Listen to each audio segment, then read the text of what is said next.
Donc là, je vais faire une petite vidéo qui va pas concerner grand monde, mais qui me concerne moi actuellement, parce que bon, voilà, j'ai eu des petits problèmes de santé, et je me suis fait opérer, une cicatrice inflammatoire, etc., qui a pas du coup pu cicatriser, et là qui est vraiment très très ouverte, très profonde, et les infirmières, les médecins et tout me disent que ça va prendre à peu près 2 mois pour que ça cicatrise. Et à ça, j'ai dit non. En gros, j'ai dit regardez-moi bien, je vais cicatriser en 1 mois max. Parce que, bon, alors pour ceux qui ont vu ma vidéo précédente, je pense que c'est très important d'un point de vue surtout moral, santé mentale et tout, de croire de penser qu'on a un impact sur la situation. Et moi, je pense qu'effectivement, il y a plein de choses que je peux faire pour cicatriser 3 fois plus vite que le commun des mortels. Donc, je vais, pour ceux qui seraient dans cette situation particulière, je vais vous donner le protocole que je vais suivre pour cicatriser plus vite. Alors, tout d'abord, il y a des trucs à éviter, apparemment. Donc, alcool, cigarette, bon, ça, c'est plus trop un problème pour moi. Enfin, c'est vrai que là, depuis que je suis plus sous antibio, j'avais bu un verre de vin quand j'étais allé au resto, j'ai bu une bière hier. Parce que j'ai revu un peu des gens que j'avais pas vus depuis longtemps. Mais voilà, même ça, juste un verre de temps en temps, je vais éviter de le faire là pendant tout le reste de ma cicatrisation. Donc, c'est pas un truc qui va me manquer spécialement non plus. Et cigarette, c'est pas un problème non plus, donc pas de souci là-dessus. La caféine, j'ai vu que ça pouvait avoir des effets néfastes sur la cicatrisation. J'aime beaucoup le café, donc je vais essayer de limiter. Parce que là, je dois être à peut-être 4 cafés par jour, donc je vais essayer de réduire à 2 max. Je pense que apparemment, voilà, il y a pas de gros effets négatifs si tu prends 1 ou 2 cafés. C'est vraiment plus les excès de caféine qui étaient détrimentaires, je pense. Et après, au niveau des trucs à pas faire, je pense, du coup, soulever des trucs lourds, faire trop d'activité physique, etc. Je pense que marcher, en fait, ça peut être bénéfique.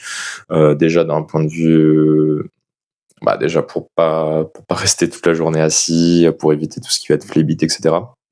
Même d'un point de vue hormonal, le fait de quand même avoir une petite activité, je pense que ça peut avoir des aspects bénéfiques sur ma cicatrisation. Donc je vais essayer même si je boite encore un peu là, essayer de marcher un petit peu. De toute façon, c'est le seul truc que je peux faire actuellement, on va pas se mentir. Et voilà, sur les trucs à faire, déjà niveau alimentation, bon, j'ai pas grand chose à changer parce que je m'alimente déjà comme ça de base.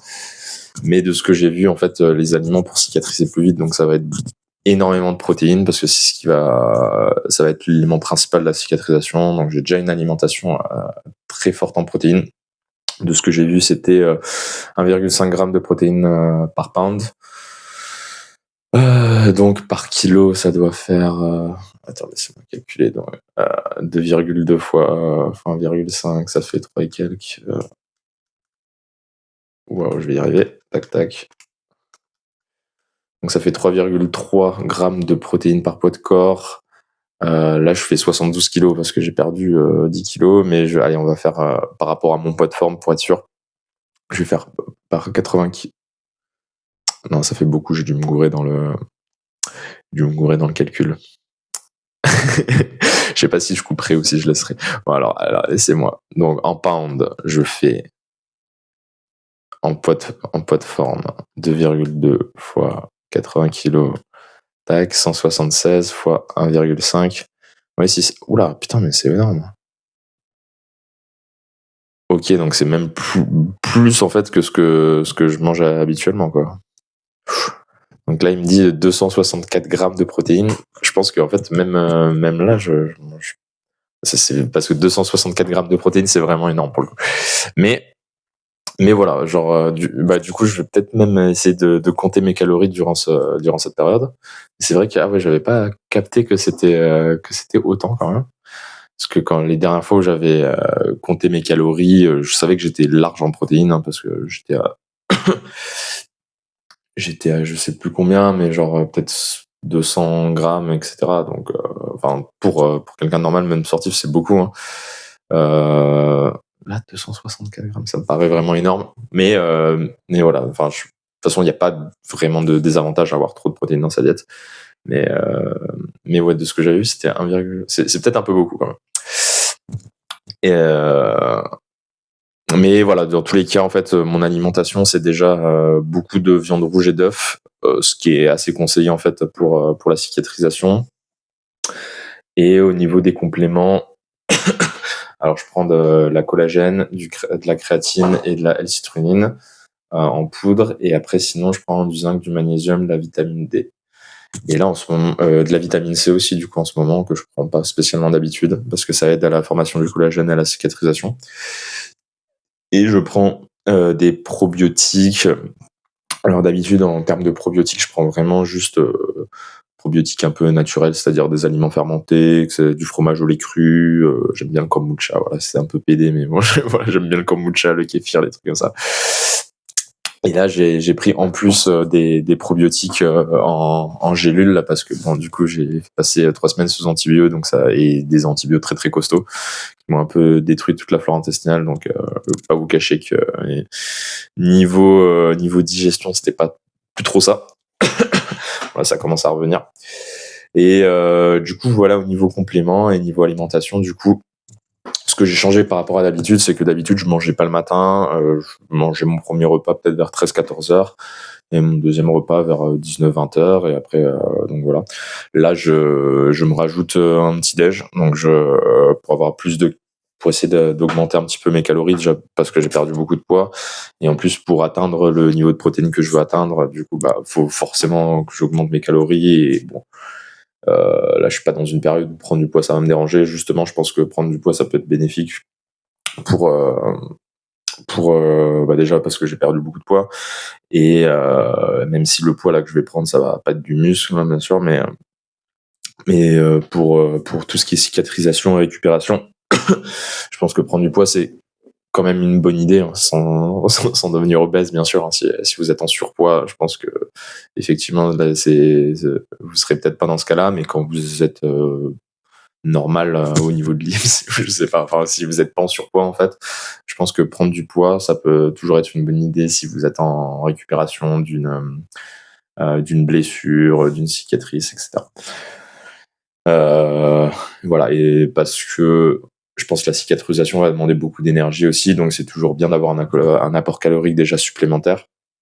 Et dans tous les cas, en fait, j'aurais besoin de protéines supplémentaires et pour avoir un apport protéinaire supplémentaire de ce que je mange déjà, il faudra forcément augmenter les calories parce que sinon c'est pas possible. Je peux pas limiter les carbs plus que ce que je fais actuellement parce que j'en mange très très peu à part des fruits, du miel, etc. Et même tout ce qui est glucides, je pense que ça peut un peu aider d'avoir un peu plus d'énergie pour aider à la cicatrisation aussi. Donc je pense que globalement, en fait, augmenter les calories, c'est une bonne idée. Je sais pas du tout à combien de calories j'étais parce que ça fait longtemps que j'ai pas compté les calories parce que ça faisait longtemps que j'avais pas d'objectif de poids. Les dernières fois que j'avais fait ça, c'était en Angleterre quand j'avais une compète de sport de combat, du coup que je regardais parce que j'avais un objectif de poids précis, mais là du coup ça fait très longtemps que le poids sur la balance m'importait peu. Euh, je crois qu'aux dernières nouvelles, mes calories de maintien, c'était 3100.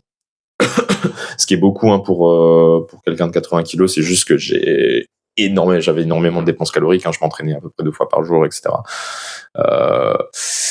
Et là, du coup, je vais vraiment pas avoir les mêmes dépenses caloriques en termes de... Là, si j'arrive à faire 3000 pas dans la journée, c'est banger déjà. Parce que bon, c'est encore douloureux si je passe trop de temps debout et que je marche. Donc, et je fais pas d'activité sportive, je soulève pas de poids, je fais pas grand chose d'autre que rester assis et marcher un petit peu. Donc, ouais, voilà, niveau dépenses caloriques, je pense que là, mes calories de maintien seraient très, très en dessous de 3100. Mais je vais quand même essayer d'atteindre au moins ça.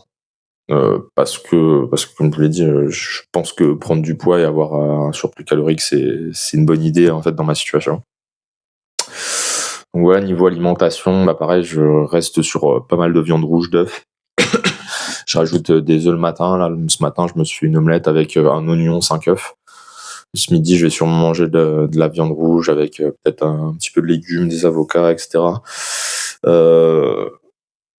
Peut-être Alors je me supplémente pas en oméga 3, j'ai vu que c'était potentiellement une bonne idée aussi, mais en fait, j'ai un peu de réticence à me supplémenter en oméga 3, sachant que en fait, c'est pas vraiment de la bonne qualité, ça peut être oxydé très vite. Donc faut que je me renseigne un peu là-dessus. Au niveau j'ai vu que l'hydratation était très importante aussi, ça c'est vrai que vu que pareil en fait je bois beaucoup de café, des fois ça me coupe un peu la soif et donc faut que je réduise le café et que je boive plus d'eau et que je regarde un petit peu, que je me renseigne un petit peu sur les différentes boissons d'hydratation, les boissons isotoniques, aux électrolytes, etc., qui peuvent potentiellement après sur mes prises de sang là au niveau sodium potassium, j'étais revenu à la normale et donc ça devrait pas poser de problème, mais bon toujours ça peut toujours aider, je pense, d'avoir des boissons un peu aux électrolytes, etc., qui peuvent favoriser l'hydratation. Après, je pense que je vais juste augmenter la quantité d'eau que je buvais un petit peu tous les jours. Et voilà. Et après, en fait, oui, il y a une grosse partie, ça va être le sommeil aussi. Et là, c'est assez compliqué parce que déjà, en fait, vu que ma cicatrice est... Alors, d'habitude, je dors sur le côté gauche et là, ma cicatrice est sur le côté gauche.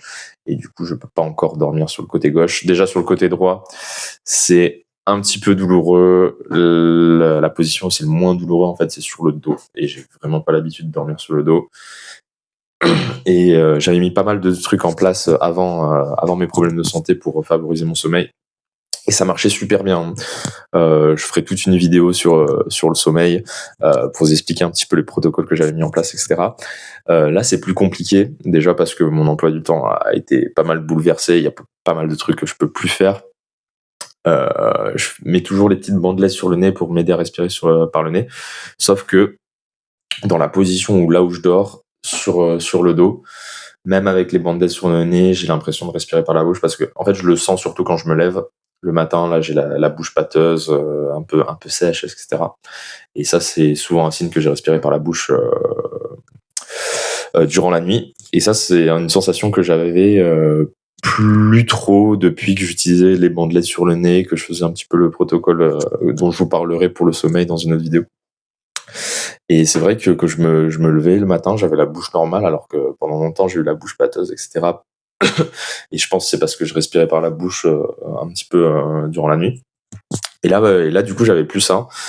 Et là, depuis l'opération, j'ai à nouveau ça. Je me réveille c'est de moins en moins pire, on va dire. Vraiment, les premières fois à l'hôpital, bon, déjà, je dormais très peu. Je dormais par session de une demi-heure. C'est une demi-heure un petit peu somnolé. Je me réveillais. Mon sommeil était vraiment horrible. Là, je dors un peu mieux. Je me réveille 1 à 2 fois par nuit au lieu de 15 fois. Donc, c'est déjà beaucoup mieux. Mais voilà, mon sommeil est quand même pas le même que avant l'opération, avant mes problèmes de santé. Mais ça s'améliore de jour en jour, donc et la douleur au niveau de la cicatrice s'améliore aussi. Donc je me dis que potentiellement dans peut-être une semaine, je vais être capable de redormir sur le côté et du coup de mieux respirer par le nez, d'avoir un sommeil plus réparateur, etc. Après, en fait, il faudra aussi que je demande si je dors sur le côté, est-ce que ça empêche pas, si j'ai une petite pression en fait sur la cicatrice, est-ce que ça empêche pas la cicatrisation? Donc est-ce que vaut mieux dormir sur le côté avec une petite pression sur ma cicatrice, mais mieux dormir, respirer par le nez, avoir un sommeil plus réparateur pendant plus longtemps, ou avoir un sommeil un petit peu moins bien en dormant sur le dos, mais en laissant vraiment la cicatrice à plat au repos? Ça, je pense que c'est des questions que je devrais peut-être poser aux chirurgiens ou aux infirmières. Mais voilà. Donc, grosso modo, là, les trucs sur lesquels j'ai un impact, c'est premièrement vraiment la nutrition. Je pense que c'est l'aspect où je vais vraiment avoir le plus gros impact parce que déjà c'est quelque chose que je connais, que je faisais énormément attention à ça de base, même avant l'opération. Je me supplémentais déjà. Là, je vais augmenter et enrichir un petit peu ma supplémentation également. Je vais augmenter mes calories, donc je vais encore plus travailler l'aspect nutrition, mais c'est quelque chose que je faisais déjà avant. Au niveau sommeil, pareil, c'est quelque chose sur lequel en fait j'avais pas mal travaillé avant déjà, mais là du coup ça a été pas mal bouleversé par rapport à ce qui s'est passé, donc je dors moins bien.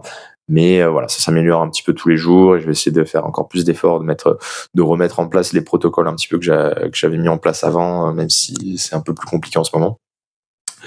Et après, au niveau activité physique, je vais être assez limité à part au niveau de la marche.